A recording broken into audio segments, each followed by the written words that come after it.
Hello everyone, Ross here at Teacher Toolkit. I hope you're well. I hope you've had a good week.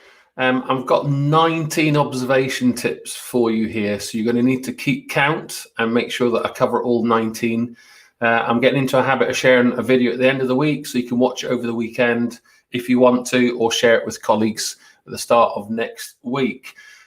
So this is what I've got for you this week. Let me just put my slide up there. Selfie squares. This is inspired by a book written by Hannah Beach, a primary head teacher in Kent, England, and myself. 239 ideas in here, 60-second each, informed by all the analytics on my website. A really, really popular book with lots of teachers who've received it. I'm going to talk about selfie squares. So this is also inspired by the research on lesson study, and you may have heard of the term teacher rounds. Also inspired by some of the work that I did with Dr. Kenny Frederick, who did her doctoral research in many schools, including one of my own. So the teacher round model, hard to implement, but let me just put this up on the screen for you here. I guess the question is, how do we maximize a teacher's potential and the team around them is the key question. And, you know, when teachers observe each other's lessons, they can probably describe what they see and hear. The challenge is, how do we interpret that information? And there'll be a huge variety of factors: time pressures, workload, mental health, lots of distractions, not a very clear focus prior to the observation starting. So what happens is they'll struggle to work out what the solutions are, actions to take, and over time it's going to reduce a collective wisdom, I suppose, that they'll learn to support each other on how to teach. So there's lots of pressures. Obviously, the pandemic is a massive distraction, and schools, getting back to kind of a normality and starting to learn and share and observe from one another is where we all want to be. But that observation model is a constant challenge. Trying to get that across the whole school culture with all the pressures of funding and time is a real challenge for us all, but it's not impossible. So joint reflection, looking at culture, coaching, small changes over time, leadership driven leadership priorities. Here are kind of not the first 9. I promised 19, so here's the first one. The first recommendation here, I suppose, is think of a group. So whether it's your whole staff or a team, try and divide them into a group of 3 or 4. I think it's important to define the purpose of the group, allocate time when it's going to happen. There's always going to be a cover issue, and this is always the first Achilles heel for any of this type of stuff from being successful. The challenge, I guess, the most is determining the process, how the information is going to be shared collectively. You're going to have to also consider relationships, hierarchy, role, etc., etc. So there's your first big challenge. If you can get over this one, then you're on to a winner. The second one is called the selfie focus in 60-second CBD, the observation focus. Each group member of the group is going to film themselves teach a specific teaching technique. Now, safeguarding disclaimers, the technology, consent from students, all those things have to be factored in.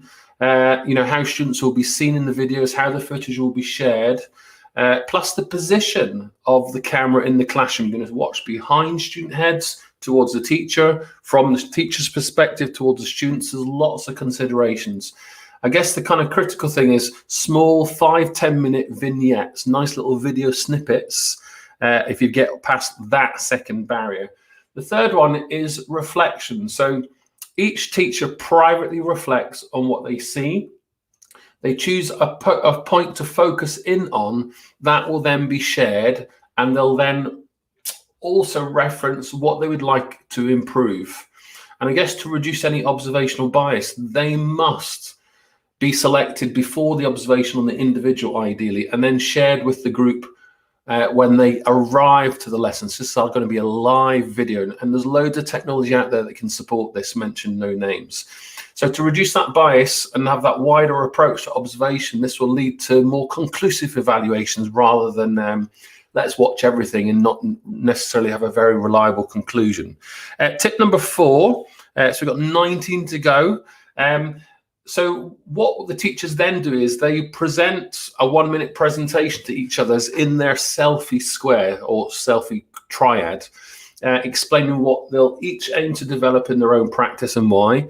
And I think this is practically how much time the teachers have available and how they'll be going to conduct these observations to ensure that the process is successful and sustained. The process should be time-rich. Methods should be used kind of pragmatic as possible. So at the end of the video, I'm going to offer 2 or 3 practical tips. So stay tuned.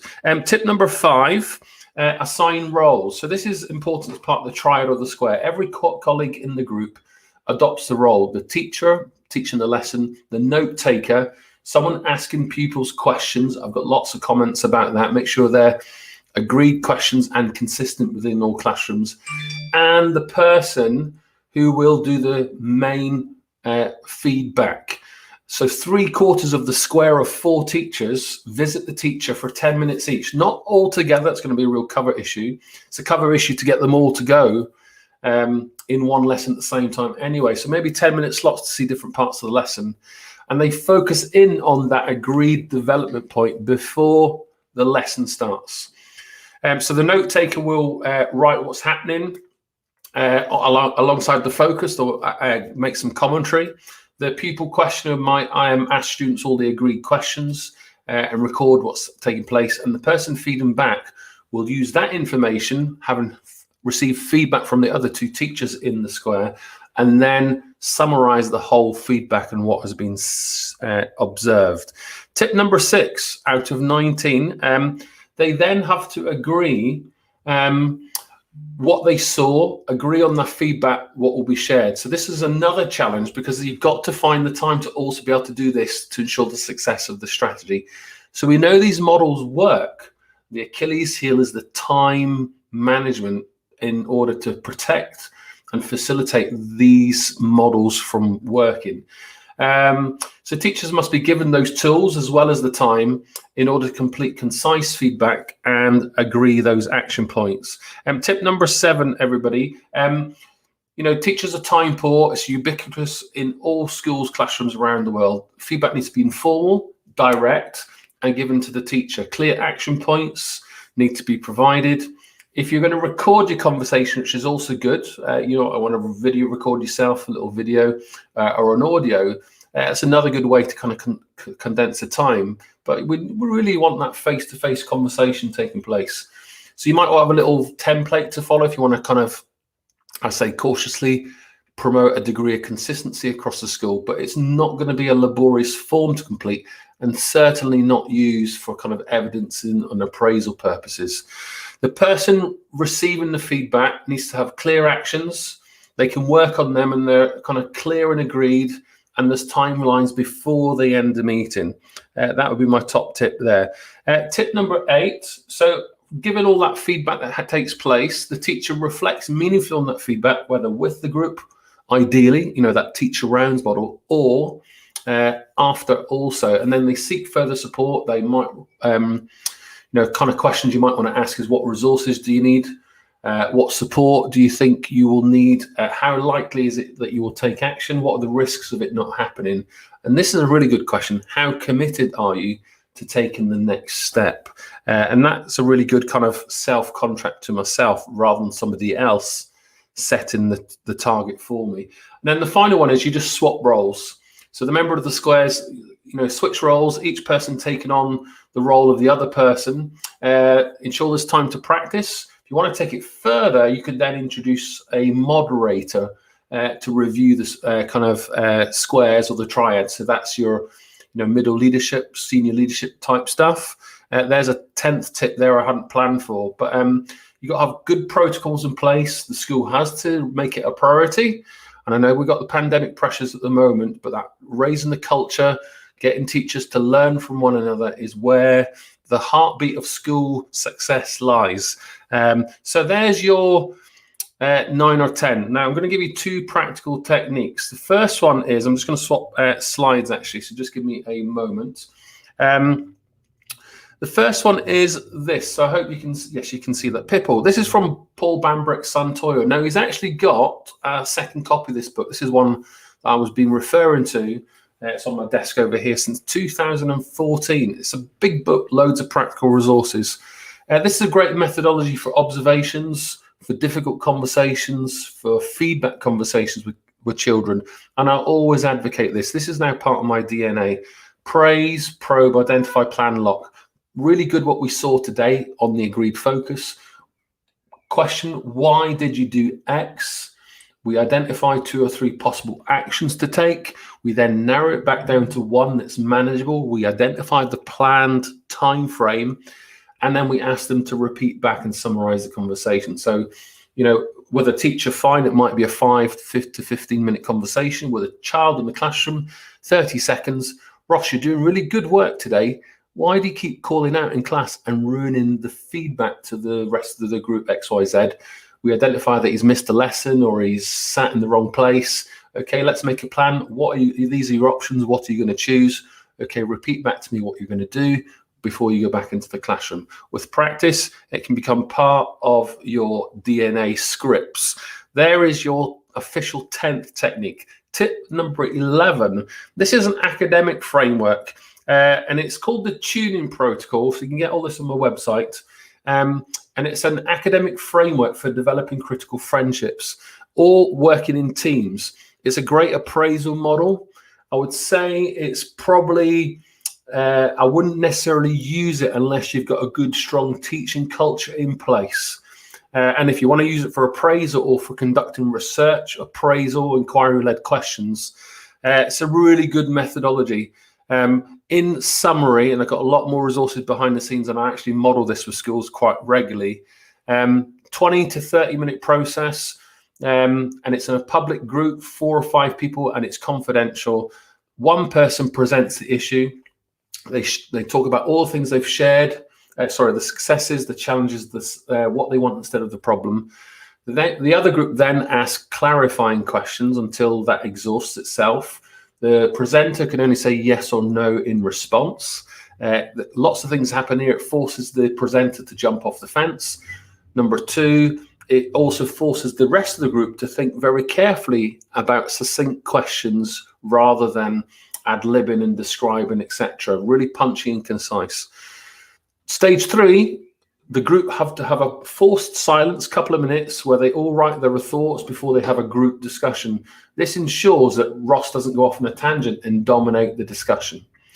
They can all filter the kind of things that they want to say to summarize.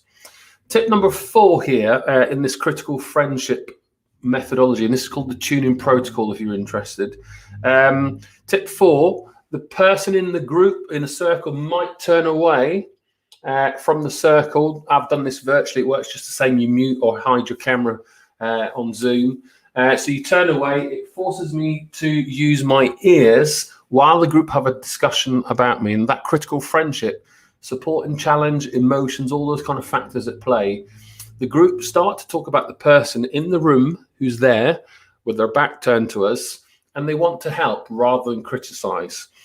And they'll have that discussion, they'll thrash it out, and the person then turns back the presenter from the start and reflects on what's been said. And 9 times out of 10, it elicits lots of new thinking, provocations, and it also is a really interesting process for people taking part in the group.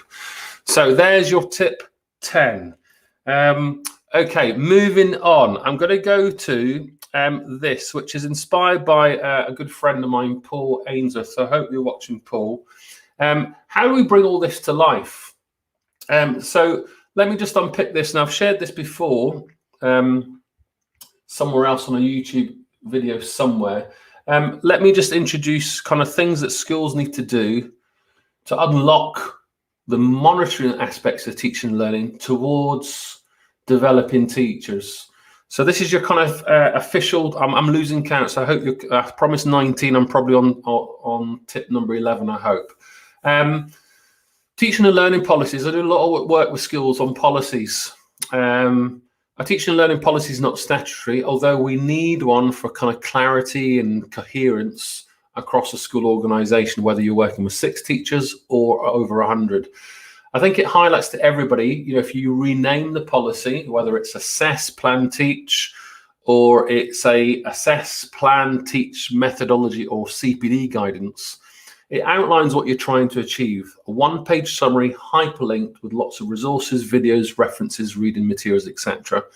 It also makes you more accountable for what you're trying to do. And if you want to translate the whole school policy into department or year teams, it allows teachers to feel a bit more autonomous. And we know that kind of bottom-up approach, power from the floor, is a much more effective way to change school culture rather than top-down. And teachers will tell you if they feel the focus has slipped from developing to monitoring. I guarantee that they'll let you know. Tip number 2 here, who's the lead person? So in every school, you need the driver of teaching and learning who facilitates maybe an immediate teaching and learning team, and then brings the middle leaders along in terms of policies, procedures, critique, how it works in different subjects, different age groups, and constantly refines this before it's shared with all staff. And then once the policy's there, we start to live and breathe it and test it and report back through, that kind of show and tell methodology. So in many schools, the colleague who manages this monitoring or the quality assurance may or may not be the person who's responsible for CPD, but I think it puts a barrier between giving judgments, I suppose, and making improvements. So you need to make that change. Who's that person? Your lead for CPD also should manage the kind of processes, appraisal ideally. In some schools I've visited, the curriculum leaders in charge of school CPD, so those two can also align, which is a really interesting, and I actually really like that approach. So whoever it is, they're kind of constantly making the connections between the policy, the procedures, the people, and finding the improvement processes in place in order to then share them widely. Okay, so that person's instrumental. Okay, I've mentioned this one already. All teachers are part of the process. So, in many schools, the senior leader quality assures of that process.